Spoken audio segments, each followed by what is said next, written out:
সুজির জিলেপি এভাবে একবার বানিয়ে দেখুন। দোকান থেকে দেখবেন জিলেপি কিনে আনতেই হবে না, দোকানের চাইতে সেরা জিলেপি হবে।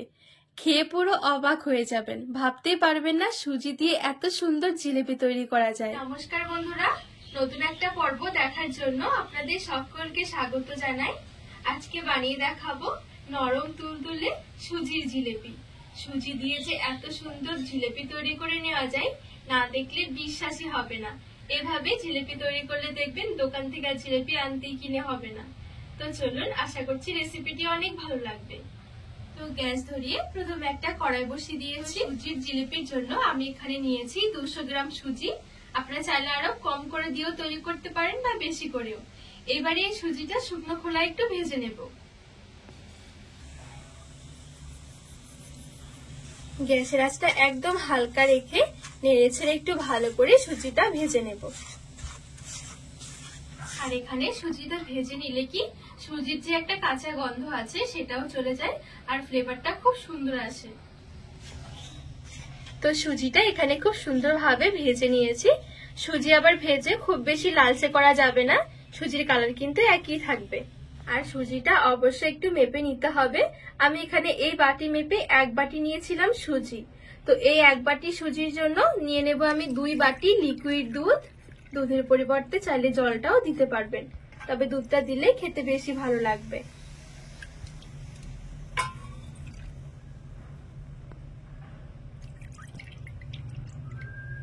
গ্যাসের আঁচটা একদম হালকা রেখে নেড়েচেড়ে মিশিয়ে নেব। আর এই পর্যায়ে একদম সামান্য একটু দিয়ে দিচ্ছি লবণ। সুজিটা যখন দুধের সাথে ভালো করে মেশানো হয়ে যাবে, গ্যাসের আঁচটা একটু বাড়িয়ে মানে মিডিয়াম থেকে লো আঁচের মাঝামাঝি রেখে সমানে নাড়াচাড়া করে সুজিটা রান্না করে নেব।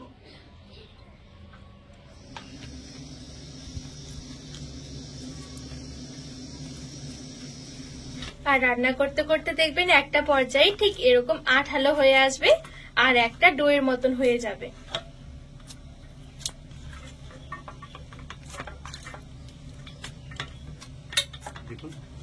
তো এই দেখুন খুব সুন্দর কিন্তু একটা ডো রেডি হয়ে গেছে।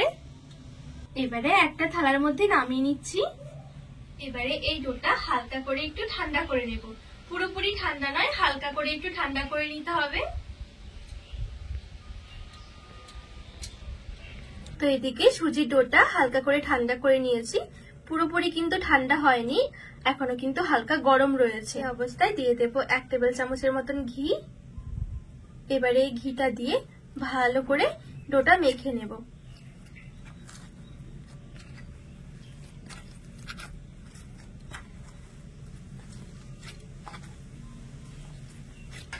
আর এখানে এই ডোটা যত ভালো করে মাখা হবে তত সুন্দর কিন্তু জিলেপিগুলো নরম তুলতুলে হবে। আর একটু ভালো করে মেখে নিলে কি সুজির যে একটা দানা ভাব থাকে সেই দানা ভাবটা মিলিয়ে যায়, আর জিলেপিগুলো খাওয়ার সময় কিন্তু বোঝাই যাবে না যে এটা সুজি দিয়ে তৈরি করা হয়েছে। সেজন্য একটু সময় নিয়ে ভালো করে মেখে নিতে হবে। তো এখানে দেখুন আমি খুব সুন্দরভাবে মেখে নিয়েছি। এবারে এখান থেকে অল্প অল্প করে নিয়ে জিলেপিগুলো রেডি করে নেব। তো কিছুটা মতো নিয়ে নিয়েছি। এবারে চাটুর মধ্যে রেখে প্রথমে ডোটা একটুখানি এরকম গোল করে নেব। তো এই দেখুন খুব সুন্দরভাবে গোল করে নিয়েছি। এবারে একটু লম্বা করে নেব। তো এই দেখুন এভাবে করে লম্বা করে নিয়েছি। এবারে জিলেপির শেপটা দিয়ে নেব।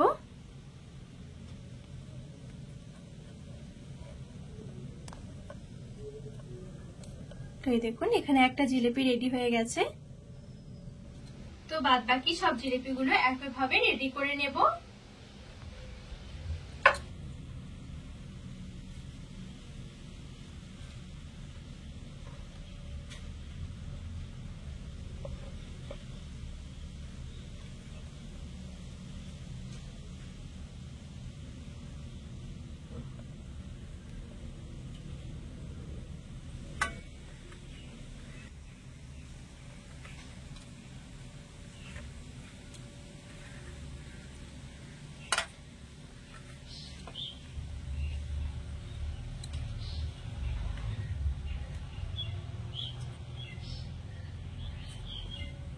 তো এখানে দেখুন আমি সবগুলো জিলেপি খুব সুন্দরভাবে রেডি করে নিয়েছি।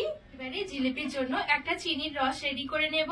তো যে বাটি মেপে আমি সুজিটা নিয়েছিলাম সেই বাটি মেপে 1 বাটি নিয়ে নিচ্ছি চিনি। 4টে এলাচ একটু ফাটিয়ে দিয়ে দিচ্ছি। আর 1 বাটি চিনির জন্য 1 বাটি দিয়ে দিচ্ছি জল। ভালো করে নেড়ে ছেড়ে পাতলা একটা চিনির রস বানিয়ে নেব।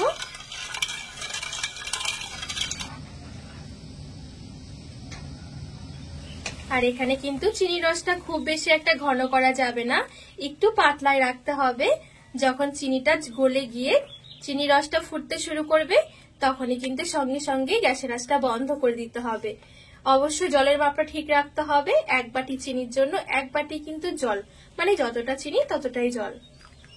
আবার খুব বেশি চিনির রস ঘন হয়ে গেলে কিন্তু জিলিপির ভিতরে রস ঢুকতে চাইবে না, সেজন্য খুব বেশি পাতলাও নয় আবার খুব বেশি মোটাও নয়, এরকম একটা শিরা রেডি করে নিতে হবে। এবারে সঙ্গে সঙ্গে আমি ঢাকা চাপা দিয়ে এক সাইডে নামিয়ে রেখে দেব। এবারে জিলিপি ভাজার জন্য সামান্য একটু তেল আমি এখানে মিডিয়াম গরম করে নিয়েছি। এবারে জিলিপিগুলো এক এক করে তেলে ছেড়ে দেব। আর তেলে ছাড়ার সময় গ্যাসের আঁচটা মিডিয়াম রেখে দিতে হবে।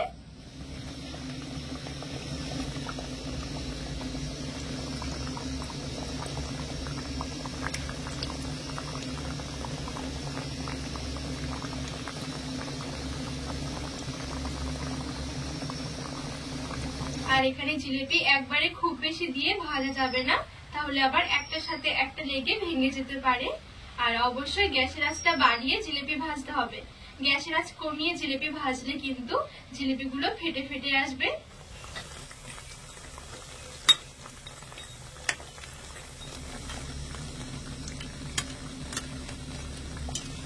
আর এখানে যেহেতু জিলিপিগুলো গ্যাসের আঁচটা বাড়িয়ে ভাজতে হবে, সেই জন্য জিলিপি ভাজতে কিন্তু একদমই টাইম লাগবে না।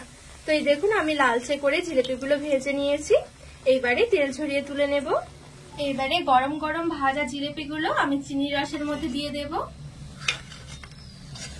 একটু ভালো করে চিনির রস দিয়ে উল্টে পাল্টে একটু মিশিয়ে নেব। এবারে এই জিলিপিগুলো ভালো করে ঠান্ডা করে নেব। অবশ্যই ঢাকা দিয়ে রাখতে হবে। আর তাছাড়া কিন্তু 15 থেকে 20 মিনিট অপেক্ষা করলে কিন্তু জিলিপিগুলো নরম তুলতুলে হয়ে যাবে। 15 থেকে 20 মিনিট পরে জিলিপিগুলো খাওয়া যাবে।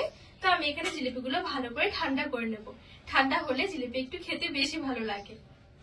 তো এখানে ভালো করে আমি জিলিপিগুলো ঠান্ডা করে নিয়েছি। জিলিপি যদি ঠিকঠাক ভাবে ভাজা হয় তাহলে দেখবেন 10 থেকে 15 মিনিটের মধ্যে জিলিপির ভেতরে রস ঢুকে যাবে। এইবারে আমি এখানে একটা প্লেটের মধ্যে তুলে নিচ্ছি আর একটা কেটেও দেখাচ্ছি যে কতটা নরম তুলতুলে হয়েছে ভেতর থেকে জিলিপিগুলো। খেতে ভীষণ ভালো লাগে। দেখবেন এভাবে জিলিপি তৈরি করলে আর দোকান থেকে জিলিপি কিনে আনতে হবে না। এত সুন্দর নরম তুলতুলে জিলিপি হবে আর খেয়েও বুঝতে পারবেন না যে এটা সুজির তৈরি। আজকে এই সুজির জিলিপির রেসিপি আপনাদের কেমন লেগেছে অবশ্যই কিন্তু কমেন্ট করে জানাবেন। আর রেসিপি ভালো লাগলে চ্যানেলটিকে সাবস্ক্রাইব করে পাশে থাকার অনুরোধ রইল।